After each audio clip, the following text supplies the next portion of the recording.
એની પાછળ હું ગયો તો પછી એ લોકોએ ગાડી આગળ જવા દીધી. તો પછી મારી પાછળ ગાડી આવીને કે તું કેમ અમારી રેકી કરે છે. તો એમાંથી 4 જણા ઉતરી ખાલી એટલું બોલી અને ધોકાને પાઇપે મને મારીને હાથે પગે બધે ઈજા કરી છે. પછી થોડી વારથી કે બીજી સ્વીપ ગાડી આવી તો એમાંથી 4 જણા ઉતર્યા. તો એ લોકોએ ધોકા પાઇપ કાઢી અને મને બધી જગ્યાએ માર્યો છે. અમારા હાથે ફ્રેક્ચર આવ્યું છે, 2 પગ બે હાથે પાછળ કમરના ભાગે બધી જગ્યાએ મને મારેલો છે. ત્યાર પછી અમે અહીંયા હનુમત હોસ્પિટલમાં એડમિટ થયા. પછી સાહેબ બગદાણા પોલીસ સ્ટેશનમાંથી અમે અહીંયા આવ્યા હતા લખવા, એટલે એમાં ફરિયાદ આપી છે.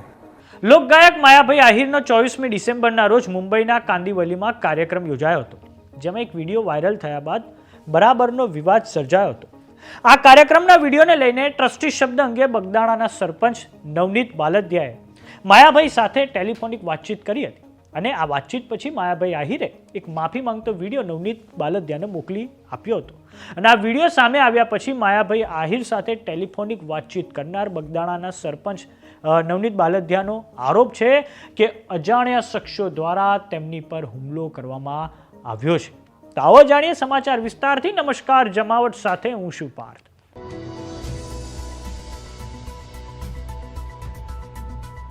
થોડાક સમય અગાઉ માયાભાઈ આહિરનો બગદાણા ટ્રસ્ટના મેનેજિંગ ટ્રસ્ટી શબ્દના ઉલ્લેખને લઈને તેમનો માફીનો વિડીયો સોશિયલ મીડિયામાં વાયરલ થયો હતો અને હવે બગદાણાના સરપંચ નવનીત બાલદિયાનો વિડીયો સામે આવ્યો છે, જેમાં તેમના દ્વારા કહેવામાં આવ્યું છે કે તેમની પર અજાણ્યા શખ્સો દ્વારા લાકડીના ધોકા વડે હુમલો કરવામાં આવ્યો છે. આ હુમલામાં તેઓ ગંભીર રીતે ઘાયલ થયા છે અને હાલમાં તેમને હનુમંત હોસ્પિટલમાં સારવાર માટે દાખલ કરવામાં આવ્યા છે.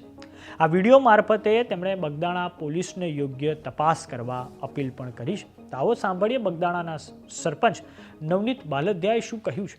નવનીતભાઈ ડાયાભાઈ બાલદિયા કોળી, ગામ બગદાણામાં ઘણા સમયથી બગદાણા ગુરુ આશ્રમના ટ્રસ્ટીની હારે થોડુંક આમથી આમ ચાલે છે. યોગેશભાઈ સાગર, જેઓનું મુંબઈમાં થોડા દિવસ પહેલાં કાંઈ હશે ભજન, એમાં માયાભાઈ આહિરે એવું કીધેલું કે આ મેનેજિંગ ટ્રસ્ટી યોગેશભાઈ સાગર છે. તો અત્યારે હાલમાં કોઈ બગદાણા ગુરુ આશ્રમની અંદર મેનેજિંગ ટ્રસ્ટી નથી.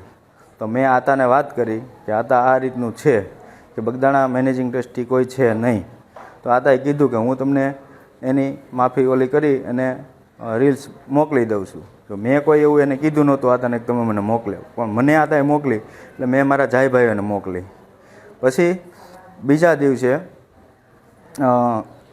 એમના દીકરાનો જયરાજભાઈનો ફોન આવ્યો મારામાં કે તું ક્યાં છો ને તને મળવાનું છે. તો મેં કીધું હું બગદાણા છું, આશ્રમે છું, ગમે ત્યારે આવો ત્યારે મળશું. પછી પાછા મારા એક બીજા મિત્ર છે રામભાઈ વાળાકરી, તો એમને મળ્યા. એટલે એમનામાં ફોન આવ્યો કે ભાઈ આ કોણ છે ને શું છે. તો રામભાઈ કીધું કે જાયભાઈ છે, એવું કાંઈ છે નહીં. એનું બધું મને બોલાવ્યો, વાતચીત કરી તો એવું કાંઈ હતું નહીં. પછી આ લોકો રાતે આવ્યા છે ને મારું ટ્રેક્ટર ઊભું રાખ્યું. ટ્રેક્ટર ઊભું રાખી અને ટ્રેક્ટરમાંથી છાવી કાઢી ગયા. મારા છોકરાનો ફોન આવ્યો કે પપ્પા કોઈ આપણા ટ્રેક્ટરમાંથી છાવી કાઢીને ટ્રેક્ટર ઊભું રાખીને અહીંથી વહી ગયા છે. તો હું ત્યાં ગયો તો પછી ગાડી પાછળ ગાડી લઈને હતા, વેરના ગાડી હતી અને એની પાછળ હું ગયો તો પછી એ લોકોએ ગાડી આગળ જવા દીધી. તો પછી મારી પાછળ ગાડી આવીને કે તું કેમ અમારી રેકી કરે છે. તો એમાંથી 4 જણા ઉતરી ખાલી એટલું બોલી અને ધોકાને પાઇપે મને મારીને હાથે પગે બધે ઈજા કરી છે. પછી થોડી વારથી કે બીજી સ્વીપ ગાડી આવી તો એમાંથી 4 જણા ઉતર્યા. તો એ લોકોએ ધોકા પાઇપ કાઢી અને મને બધી જગ્યાએ માર્યો છે. અમારા હાથે ફ્રેક્ચર આવ્યું છે, 2 પગ બે હાથે પાછળ કમરના ભાગે બધી જગ્યાએ મને મારેલો છે. ત્યાર પછી અમે અહીંયા હનુમત હોસ્પિટલમાં એડમિટ થયા. પછી સાહેબ બગદાણા પોલીસ સ્ટેશનમાંથી અમે અહીંયા આવ્યા હતા લખવા, એટલે એમાં ફરિયાદ આપી છે. અને અમારા 2 મોબાઈલ તોડી નાખ્યા, મારી 2 વ્હીલ બાઇક તોડી નાખી. અને સાહેબને મારી નમ્ર વિનંતી છે કે આની યોગ્ય તપાસ થાય, આમાં કોણ કોણ પાછળ છે આ કારણની અંદર. એટલી મારી એસપી સાહેબને મારી વિનંતી છે કે આની અંદર કદાચ મોટા માથા હોય ખરા કાંઈ પણ. તો થોડાક સમય અગાઉ માયાભાઈ આહિરનો બગદાણા ટ્રસ્ટને લઈને માફી માંગતો વિડીયો સોશિયલ મીડિયામાં વાયરલ થયો હતો, જેમાં તેમના દ્વારા કહેવામાં આવ્યું છે કે મુંબઈ કાંદિવલીમાં 24મી ડિસેમ્બરે જે કાર્યક્રમ હતો એ કાર્યક્રમમાં મારાથી એક જાહેરાત કરાઈ બગદાણા વિશે અને એમાં મેનેજિંગ ટ્રસ્ટી શબ્દ મેં વાપર્યો અને મને હમણાં જ નવનીતભાઈ સરપંચનો ફોન આવ્યો અને એમણે મારું ધ્યાન દોર્યું કે હજુ કોઈ મેનેજિંગ ટ્રસ્ટી નથી, બધા જ ટ્રસ્ટી છે. તો મને ખબર નથી કે કોણ શું છે, પણ મેનેજિંગ ટ્રસ્ટી શબ્દ મારાથી બોલાયો અને એ મારી ખરેખર ભૂલ છે. તો હવે મારી આશા છે કે બગદાણા ટ્રસ્ટ મને ક્ષમા આપે. તો હવે બગદાણાના સરપંચ નવનીત બાલદિયાએ જે આરોપ મૂક્યો છે તેને લઈને આપનું શું માનવું છે અમને કોમેન્ટ બોક્સમાં લખીને જરૂર જણાવો.